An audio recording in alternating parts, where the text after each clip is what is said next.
ಗುರುಜಿ, ಕ್ಷೇತ್ರ ಮಹಿಮೆಯಲ್ಲಿ ಇಂದು ಏನು ಮಾಹಿತಿಯನ್ನ ನೀಡ್ತಾ ಇದ್ದೀರಾ? ವೀಕ್ಷಕರೇ, ಎಲ್ಲರೂ ಕ್ಷೇತ್ರ ಮಹಿಮೆಗೆ ನಾವು ಆ ಭಗವಂತನ ಕೃಪಾ ಕಟಾಕ್ಷ ಬೇಕೇ ಬೇಕು. ಒಂದೊಂದು ಕ್ಷೇತ್ರಕ್ಕೆ ಹೋಗ್ತೀವಿ ಅಂತ ಹೇಳ್ತೀವಿ, ಒಂದೊಂದ್ಸಲಿ ಒಂದೊಂದು ಕ್ಷೇತ್ರಕ್ಕೆ ಹೋಗ್ತೀವಿ, ಒಂದ್ಸಲಿ ಅದೇ ಕ್ಷೇತ್ರವೇ ಬಹಳ ದೊಡ್ಡದಾಗಿದ್ದರೆ, ಅಲ್ಲಿರ್ತಕ್ಕಂಥ ಮಹಿಮೆಗಳು ಜಾಸ್ತಿ ಇದ್ದರೆ ಅದರ ವಿಚಾರವನ್ನು ಮಾತಾಡಲೇಬೇಕು.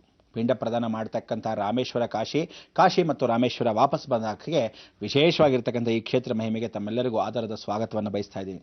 ಆ ಜಗನ್ಮಾತೆಯಾಗಿರ್ತಕ್ಕಂಥ ಕೃಪಾ ಕಟಾಕ್ಷವನ್ನು ಎಲ್ಲ ದೇವತೆಗಳ ಮುಖಾಂತರ ಸ್ವಾಗತಿಸೋಣ. ಬನ್ನಿ ವೀಕ್ಷಕರೇ, ಆ ದೇವತೆಗಳನ್ನು ಸ್ವಾಗತಿಸೋಣ.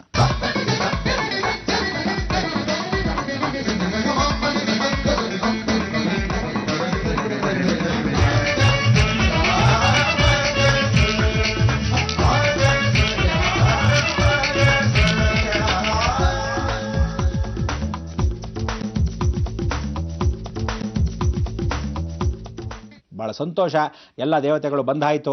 ಇವತ್ತು ಆ ಕ್ಷೇತ್ರ ಮಹಿಮೆಗೆ ರಾಮೇಶ್ವರಕ್ಕಿಂತ ಕಾಶಿಗೆ ಹೋಗಿ, ಕಾಶಿಯಿಂದ ರಾಮೇಶ್ವರಕ್ಕೆ ವಾಪಸ್ ಬರಬೇಕು. ವಾಪಸ್ ಬರಬೇಕಾದ್ರೆ ಬಹಳ ಜನ ಏನು ಮಾಡ್ತೀರಾ, ಸಾಧಾರಣವಾಗಿ ಸುಮ್ಮನೆ ಬಂದ್ಬಿಡ್ತೀರಾ. ಗಂಗೆಯನ್ನು ತೊಗೊಂಬರ್ಬೇಕು, ಜ್ಞಾಪಕ ಇಟ್ಕೊಳ್ಳಿ. ಯಾಕೆಂದರೆ ಆ ಗಂಗೆ ನಿಮ್ಮ ಮನೆಗೂ ತರಬೇಕು. ಅದೇ ರೀತಿಯಾಗಿ ಸಾಧಾರಣವಾಗಿ ನಾವು ಅಭಿಷೇಕವನ್ನು ಮಾಡಬೇಕಾದ್ರೆ ಇಲ್ಲಿಂದ ಸಮುದ್ರದ ತೊಗೊಂಡು ಹೋಗಿರತಕ್ಕಂಥ ನೀರು 22 ನೀರುಗಳನ್ನು ರಾಮೇಶ್ವರದಿಂದ ಕಾಶಿಗೆ ಎತ್ಕೊಂಡು ಹೋಗಿ ಕಾಶಿ ವಿಶ್ವನಾಥನಿಗೆ 3 ಕಡೆ ಪೂಜೆಯನ್ನು ಮಾಡಿ ಅಭಿಷೇಕವನ್ನು ಮಾಡಿಸಿದ್ದೀವಿ. ಕಾಶಿ ವಿಶ್ವನಾಥನಿಗೂ ಅಭಿಷೇಕ ಮಾಡಿಸಿದ್ವಿ. ಅದೇ ರೀತಿ ಗಂಗೆಯನ್ನು ತರಬೇಕು. ದಯವಿಟ್ಟು ಯಾರು ಕಾಶಿಯಿಂದ ತರಬೇಡಿ, ಕಾಶಿ ಮಹಾಸ್ಮಶಾನೆ. ಆದ್ದರಿಂದ ಇಲ್ಲಿ ತರ್ತಕ್ಕಂಥ ಗಂಗೆ ಯಾವತ್ತೂ ಪೂರ್ತಿಯಾಗಿ ವಾಸನೆಗಳು. ಇದು ಪ್ರಾಕ್ಟಿಕಲ್ ಸಿಸ್ಟಮ್. ಅಂದರೆ ಆ ನೀರನ್ನು ಯಾವತ್ತು ಗಂಗೆ ತರ್ತಿರೋ ಒಂದು ಕ್ರಿಮಿ ಕೀಟ ಜೀವರಾಶಿಗಳು ಕೂಡ ಏನೂ ಉತ್ಪತ್ತಿ ಆಗಲ್ಲ. ಎಷ್ಟೋ ವರ್ಷಗಳೆಲ್ಲ ಎಷ್ಟೋ ಯುಗಗಳಿಟ್ರೂ ಬಹಳ ಚೆನ್ನಾಗಿರುತ್ತೆ ಅಂತ ಮೊದಲಿಂದ ಪದ್ಧತಿ. ಅದಕ್ಕೆ ಗಂಗೆನ ಎಲ್ಲಿ ತಗೋಬೇಕು ಅಂದರೆ ಹರಿದ್ವಾರ, ಋಷಿಕೇಶ್ ಈ ಜಾಗದಲ್ಲಿ ಬಿಟ್ಟರೆ ಇನ್ನೆಲ್ಲೂ ತಗೋಬಾರ್ದು. ಅದರಿಂದ ನೀವೆಲ್ಲ ಕಾಶಿಯಿಂದ ಹರಿದ್ವಾರ್ಗಾದರೂ ಹೋಗಿ, ಇಲ್ಲ ಋಷಿಕೇಶಗಾದರೂ ಭಾಳ ಹತ್ತಿರದಲ್ಲಿದೆ, ಅಲ್ಲಿಂದ ಹೋಗಿ ದೇವರ ದರ್ಶನ ಮಾಡಿಕೊಂಡು, ಹರಿದ್ವಾರ ಅಂದರೆ ಸಾಕ್ಷಾತ್ ಹರಿನಾರಾಯಣ ಸ್ವರೂಪ ಬದ್ರಿನಾರಾಯಣ ಹತ್ರ. ಆ ಹರಿದ್ವಾರಕ್ಕೆ ಹರಿಯ ದ್ವಾರ ಅಂದರೆ ವೈಕುಂಠ ದ್ವಾರ ಪ್ರಾರಂಭವಾಗೋಯ್ತು ಅಂತ ಹೇಳ್ತೀವಲ್ಲ, ಹಾಗೆ ಹರಿದ್ವಾರ ಇಂಥ ಒಂದು ಸ್ಥಳದಲ್ಲಿ ನಾವು ಗಂಗೆನ ತಂದಾಗ ಬಹಳ ಸಂತೋಷ ಪಡಬೇಕು. ಈ ಗಂಗೆನ ಅಲ್ಲಿಂದನೇ ಯಾಕೆ ತರಬೇಕು ಅಂದರೆ, ತಂದಿರೋ ನೀರು ಎಷ್ಟು ಪವಿತ್ರವಾಗಿರುತ್ತೆ, ಎಷ್ಟು ಶುಚಿರ್ಭೂತವಾಗಿರುತ್ತೆ ಅಂತ ಹರಿತಾ ಇರುತ್ತೆ. ಕಾಶಿಯಲ್ಲೂ ಹರಿಯುತ್ತೆ, ಆದರೆ ಕಾಶಿಯಲ್ಲಿ ಭಾಳ ಕಲ್ಮಶವಾಗಿ ಹೋಗಿದೆ ನೀರು. ಅಲ್ಲಿ ತರ್ತಕ್ಕಂಥ ನೀರು ಇವತ್ತು ನೀವು ಮನೇಲಿ ಒಂದು ಕ್ಯಾನಲ್ ತಂದು ಇಟ್ಕೊಂಡ್ರೆ ಬರೀ ಹುಳಗಳಾಗಿರುತ್ತೆ, ಇಲ್ಲ ತೆಗೆದು ನೋಡಿದ ತಕ್ಷಣ ವಾಸನೆಗಳು ಶುರುವಾಗುತ್ತೆ. ಆದ್ದರಿಂದ ದಯವಿಟ್ಟು ಕಾಶಿಯಿಂದ ಮಹಾ ಸ್ಮಶಾನೆ ಆಗಿರೋದ್ರಿಂದ ಪಿಂಡ ಪ್ರದಾನಗಳು ಮಾಡಿರ್ತಾರೆ, ಎಷ್ಟೋ ಪಾಪಕರ್ಮಗಳನ್ನು ಕಳ್ಕೊಳ್ಳೋಕ್ಕೆ ಮಿಂದು ಸ್ನಾನ ಮಾಡಿರ್ತಾರೆ. ಅಂದರೆ ಈ ಸ್ಮಶಾನದಲ್ಲಿ ಸ್ನಾನ ಮಾಡಿಕೊಂಡಿರೋ ಪಾಪ ಕರ್ಮಗಳು ಕಳ್ಕೊಳ್ಳೋದು ಹೊರತು ತಿರುಗಿ ಆ ಸ್ಥಳದಿಂದ ನಮ್ಮ ಕರ್ಮಗಳು ಕಟ್ಕೊಂಡು ತಿರುಗಿ ನೀರು ತರಬೇಡಿ. ಯಾವತ್ತೂ ನೀವು ಕಾಶಿಗೆ ಹೋದವರು ಹರಿದ್ವಾರಕ್ಕೆ ಹೋಗಬೇಕು, ಅಥವಾ ಋಷಿಕೇಶಿಗೆ ಹೋಗಬೇಕು, ಅಥವಾ ಗಂಗೋತ್ರಿಗೆ ಹೋಗಬೇಕು. ಅನುಕೂಲ ಇದ್ದವರು ಯಾತ್ರೆಯನ್ನು ಮುಂದುವರಿಸ್ತಕ್ಕಂಥವ್ರು ದಯವಿಟ್ಟು ಆ ನೀರನ್ನು ಒಂದು ಕ್ಯಾನಲ್ ಥರ ಮನೇಲಿ ತೊಗೊಂಬನ್ನಿ. ಸಣ್ಣ ಸಣ್ಣ ಡಬ್ಬಿಗಳಲ್ಲಿ ಅಥವಾ ಸಣ್ಣ ಸಣ್ಣ ಚೊಂಬುಗಳಲ್ಲಿ ಮೇಲೆ ಸೀಲ್ ಹಾಕಿ ತೊಗೊಂಬರ್ತಕ್ಕಂಥ ವಿಚಾರ. ಯಾಕೆ ಅದನ್ನು ತರ್ತಿದ್ರು ಅಂದರೆ, ಹಿರಿಯರು ಪೂರ್ವಾಜಿತರು ಭಾಳ ಬುದ್ಧಿವಂತರು, ಒಂದು ಸ್ವಲ್ಪ ಸೂಕ್ಷ್ಮ ಜೀವಿಗಳು. ಹೇಳೋರು, ಅಕಸ್ಮಾತ್ ಯಾರಾದರೂ ಮನೇಲಿ ಸಾಯ್ತಾ ಇದ್ರೆ ಅವ್ರ ಬಾಯಿಗೆ ಒಂದು 3 ತೊಟ್ಟು ನೀರು ಹಾಕೋಣ, ಗಂಗೆನ ಎಲ್ಲ ನೀರುಗಳನ್ನು ಹಾಕಕ್ಕೆ ಕಾವೇರಿ ಅಂತ ಹೇಳಿ ಹೇಳ್ತಾ ಇರ್ತಕ್ಕಂಥ ವಿಚಾರ. ಸಡನ್ನಾಗಿ ನೀರು ಮನೇಲಿ ಇದ್ದರೂ ಸಹ, ಅಯ್ಯೋ ಗಂಗೆ ತಾಳಿ ತೊಗೊಂಬರೆ, ಅವ್ರ ಪಾಪ ಮನೇಲಿ ಹೋಗ್ತಾ ಇದ್ದಾರೆ, ಒಂದು 3 ಹಿಡಿ ನೀರು ಹಾಕ್ಬಿಡೋಣ ಅಂತ 3 ಒರಳಲ್ಲಿ ನೀರು ಹಾಕ್ತಾರೆ, ಒಂದು ಉದ್ರಣ್ಣೆ ನೀರು ಹಾಕ್ತಾರೆ ಅಂತ. ಆ ಸಮಯಕ್ಕೆ ಹೆಣ ಇಟ್ಕೊಂಡಿರ್ತಾರೆ ಹೊರತು ಇನ್ನೇನು ಸಾಯ್ತಾ ಇದ್ದಾರೆ ಅನ್ನೋವಾಗ ಅದೆಲ್ಲ ತೋಚಲ್ಲ. ಈ ಓಡಾಡೋದ್ರಲ್ಲಿ ಮರ್ತು ಹೋಗ್ತಾರೆ. ಆ ರೀತಿ ಎಷ್ಟೋ ಜನ ಗಂಧದ ಮರ ಅಂತ ತೊಗೊಂಬಂದಿರ್ತಾರೆ. ಈ ಗಂಧದ ಮರ ಯಾಕೆಂದರೆ ಸಾಯುವಾಗ ಆ ಹೆಣದ ಜೊತೆಗೆ ಎಲ್ಲ ದೊಡ್ಡ ಸೌದೆ ಜೊತೆಗೆ ಒಂದು ಗಂಧದ ಮರ ಆದರೂ ಹಾಕಿಸ್ಬಿಟ್ರೆ ಆತ್ಮ ಶಾಂತಿ ಸಿಗಲಿ, ಒಂದು ಪವಿತ್ರತೆ ಸಿಗಲಿ ಅಂತ ತೊಗೊಂಬಂದಿರೋದು ಇಟ್ಟಿರ್ತಾರೆ, ದೇವ್ರ ಮೇಲೆ ಮರ್ತೋಗಿರ್ತಾರೆ. ಅಥವಾ ತಂದಿರೋದೇ ಗಂಧದ ಮರನ ಹೌದು ಅಲ್ವೋ ಯಾವುದೋ ಒಂದು ಪೀಸ್ ತಂದು ಬಿಟ್ಟಿರ್ತಾರೆ, ಅಥವಾ ಎತ್ತಿಟ್ಟು ಬೀರುಳು ಭದ್ರ ಬೀಗ ಹಾಕ್ಬಿಟ್ಟಿರ್ತಾರೆ. ಅವತ್ತು ಬೀಗಕ್ಕೆ ಹೊಡ್ಕೋದು ಸಿಗಲ್ಲ ಅವನ ಹಣೆ ಬರೋಕ್ಕೆ. ಇಲ್ಲ ಅವನು ಪುಣ್ಯವಂತ ಆಗಿದ್ದರೆ ಹೋಗಿರ್ತಕ್ಕಂಥವನು ಎಲ್ಲಿದ್ದರೂ ಗಂಗೆ ಪಕ್ಕದ ಮನೆಯವರು, ರೀ ನಿಮ್ಮ ಮನೇಲಿ ಇರುತ್ತೋ ಇರೋ, ನಮ್ಮ ಮನೆ ಇತ್ತು ತಂದಿದ್ದೀನಿ ಹಾಕ್ಬಿಡೋಣ, ಆಮೇಲೆ ನಾವು ಹೇಗಿದ್ರು ತರಿಸ್ತೀವಲ್ಲ ಅಂಥೇಳಿ ಅವ್ರು ತಂದು ಕೊಡ್ತಾರೆ ಕರೆಕ್ಟ್ ಟೈಮ್ಗೆ. ಇಲ್ಲ ಆ ಗಂಧದ ಮರನ ಏನು ಮಾಡ್ತಾರೆ, ಹೊಟ್ಟೋಗ್ತಾ ಇದ್ದಾರಲ್ಲ ಅಂಥೇಳಿ ಯಾವುದೋ ಒಂದು ಗಂಧದ ಮರನ ಇಮಿಡಿಯೇಟಾಗಿ ನಮ್ಮ ಮನೇಲಿರೋ ತೊಗೊಂಡಿರಿ ಸದ್ಯಕ್ಕೆ ಅಂಥೇಳಿ ತೊಗೊಂಬಂದು ಕೊಡ್ತಾರೆ. ಹೀಗೆ ಹೋಗತಕ್ಕಂಥವನ ಪುಣ್ಯ ಕರ್ಮಗಳು ಸಾಯುವಾಗ ಮನುಷ್ಯನ ಯೋಗ್ಯತೆ ಗೊತ್ತಾಗತ್ತಂತೆ. ಭಾಳ ದಾನ ಧರ್ಮ ಎಲ್ಲ ಪುಣ್ಯವಂತ, ಒಳ್ಳೆ ವೇದಾಂತ ಮಾತಾಡ್ತಿರ್ತಾನಂತೆ. ಆದರೆ ಅವನು ಸಾಯೋ ಸಮಯದಲ್ಲಿ ಬೆಡ್ರಿಡನ್ನಾಗಿ ಕೊಳತು ಅವ್ರು ಇವ್ರ ಹತ್ರ ತೂಚಿ ಅನ್ಸ್ಕೊಂಡು, ಯಾರ್ರೀ ಇದೆಲ್ಲ ಎತ್ತಾಕೋರು, ಭಾಳ ಕಷ್ಟ ರೀ ಅಂಥೇಳಿ ಅವ್ರು ಬೈಕೊಂಡು ಈ ರೀತಿ ಇರ್ತಾರೆ. ಆಗ ಮಾತಾಡ್ಕೊಳ್ಳೋ ಏನು ಗೊತ್ತಾ ಜನಗಳು, ಅದೇನೋ ದಾನ ಧರ್ಮ ಇಷ್ಟೆಲ್ಲ ಮಾಡಿದ್ರು, ಯಾಕೋ ಸಾಯುವಾಗ ಇಷ್ಟು ನರಳಿದ್ರು ಅಂದರೆ ಅಷ್ಟು ಕರ್ಮದ ಪಾಪಕರ್ಮವನ್ನು ಬುತ್ತಿಯನ್ನು ಹೊತ್ಕೊಂಡಿದ್ರು ದೇವರ ರೀತಿಯಲ್ಲಿ ಅಷ್ಟು ಮಹಾಪಾಪಿಷ್ಟ ಅಂತ.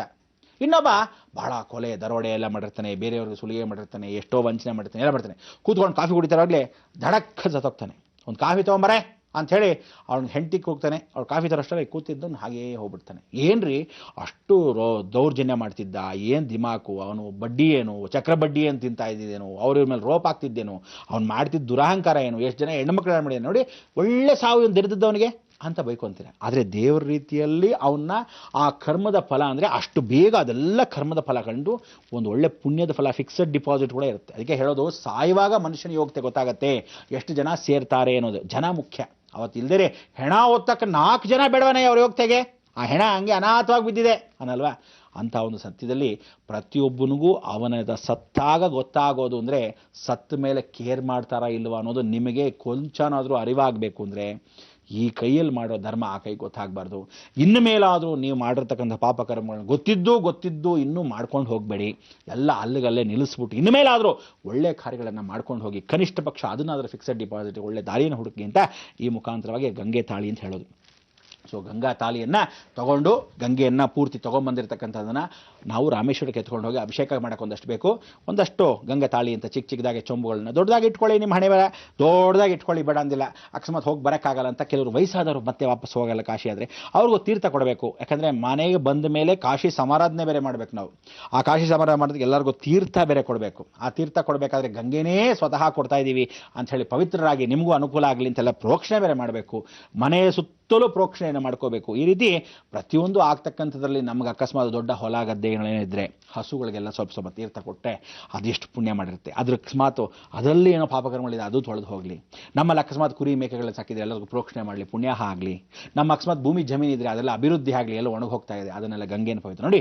ಗಂಗೆ ಎಲ್ಲೋ ಇದ್ದವಳನ್ನ ಇಲ್ಲೂ ತಂದು ಪವಿತ್ರತೆ ಮಾಡುವಂಥ ಯೋಚನೆ ನಮಗೆ ಬರಬೇಕಲ್ಲ. ಅದನ್ನು ಏನು ಮಹಾ ನೀವು ಹೊತ್ಕೊಂಬರೋವಂಥದ್ದು, ದೊಡ್ಡ ಆಸ್ತಿ ಎಲ್ಲ ಹೊತ್ಕೊಂಡ್ಬಂದ್ಬಿಡ್ತೀರಾ. ಕನಿಷ್ಠ ಪಕ್ಷ ಗಂಗೆನ ಹೊತ್ಕೊಂಬರೋ ಕಷ್ಟವನ್ನು ನೀವು ಮಾಡಿಕೊಂಡ್ರೆ ಖಂಡಿತ ಪ್ರಯತ್ನಕ್ಕೆ ಇಂಥ ಒಂದು ಫಲ ಜನ್ಮದಲ್ಲಿ ಸಿಗಬೇಕು ಅಂದರೆ ಹೊತ್ಕೊಂಬರಕ್ಕೂ ಯೋಗ ಬೇಕು. ಅದಕ್ಕೆ ಆ ಹೊತ್ಕೊಂಬರೋ ಯೋಗವನ್ನು ನಿಮಗೆಲ್ಲ ಸೃಷ್ಟಿ ಮಾಡಲಿ. ನಾವಿವಾಗ ಗಂಗೆ, ಋಷಿಕೇಶು, ಅಮರನಾಥು, ನಾನು ಇವತ್ತಿನ ದಿವಸ ನನ್ನ ಹತ್ರ ಇರ್ತಕ್ಕಂಥದ್ದು ಎಷ್ಟು ಗಂಗೆಗಳು ಅಂದರೆ ಎಲ್ಲ ರೀತಿಯಾದ ಭಾರತ ದೇಶದಲ್ಲದೆ ವಿದೇಶದಲ್ಲಿರ್ತಕ್ಕಂಥ ಸಿಂಧೂ ನದಿ ಕೂಡ, ವಿಶೇಷವಾಗಿರ್ತಕ್ಕಂಥ ಪಾಕಿಸ್ತಾನದಲ್ಲಿರ್ತಕ್ಕಂಥ ನದಿನೂ, ಬಾಂಗ್ಲಾದೇಶದಲ್ಲಿರ್ತಕ್ಕಂಥ ಸಟ್ಲೆಜ್ ರಿವರು, ಇಂಥದ್ದೆಲ್ಲ ಅಂಥ ನದಿಗಳನ್ನು ಶೇಖರಣೆ. ಯಾಕೆಂದರೆ ಮಹಾ ನದಿಗಳಿದೆಲ್ಲ ಸಿಗೋದಿಲ್ಲ ಮತ್ತೆ. ಅದಕ್ಕೆ ಮಾನಸ ಸರೋವರದಲ್ಲಿ ಒಂದು ತೀರ್ಥ ಇದೆ. ಇದು ವಿಚಾರ ಸ್ವಲ್ಪ ಮಾತಾಡ್ತೀನಿ. ಆ ಮಾನಸ ಸರೋವರ ತೀರ್ಥದ ಜೊತೆಗೆ ರಾಕ್ಷಸ ತೀರ್ಥ, ರಾಕ್ಷಸ ಸರೋವರ ಅಂತಿದೆ. ರಾವಣನೇ ಸ್ವತಃ ಮಾಡಿದ್ದಕ್ಕಂಥ ಅಂಥ ಸ್ವತಂತ್ರದಲ್ಲಿ ಏನೇನು ಮಾಡಬೇಕು, ಏನು ಎಂಥವ್ರಿಗೆ ಎಂತೆಂಥ ಕಷ್ಟ ಇರುತ್ತೆ ಅದನ್ನೆಲ್ಲ ಸರಿಪಡಿಸ್ಬೋದು ಔಷಧಿಗಳ ಮುಖಾಂತರವಾಗಿ, ಅದು ತಿಳಿಸೋಣ. ಆದರೆ ಇಷ್ಟೆಲ್ಲ ಆಗಿರ್ತಕ್ಕಂಥ ಕ್ಷೇತ್ರ ಮಹಿಮೆಗೆ ನಾವು ಎಲ್ಲಿಗೆ ವಾಪಸ್ ಬರಬೇಕು? ರಾಮ ಈಶ್ವರ ಅನ್ಬೇಕು. ಆ ರಾಮ ಈಶ್ವರ, ರಾಮ ಪ್ರತಿಷ್ಠಾಪನೆ ಮಾಡೋ ಈಶ್ವರನಿಗೆ ಅಂದರೆ ವಾಪಸ್ ಬ್ಯಾಕ್ ಟು ದ ಪೆವಿಲಿಯನ್ ಬರಬೇಕಲ್ಲ. ಅದಕ್ಕೆ ದಕ್ಷಿಣ ಭಾಗವೇ ಚೆನ್ನ, ದಕ್ಷಿಣವೇ ಉಳಿಯೋದು, ಕರ್ಮಭೂಮಿನೇ ಚೆನ್ನ, ಕರ್ಮವನ್ನಾದರೂ ಅನುಭವಿಸೋಣ ಅಂತ ಹೇಳಿ ಆ ಕರ್ಮಭೂಮಿಗೆ ವಾಪಸ್ ವಾರಕ್ಕೆ ನೀವೆಲ್ಲ ಪ್ರಯತ್ನ ಪಡ್ತಾ ಇರಿ. ಒಂದೆರಡು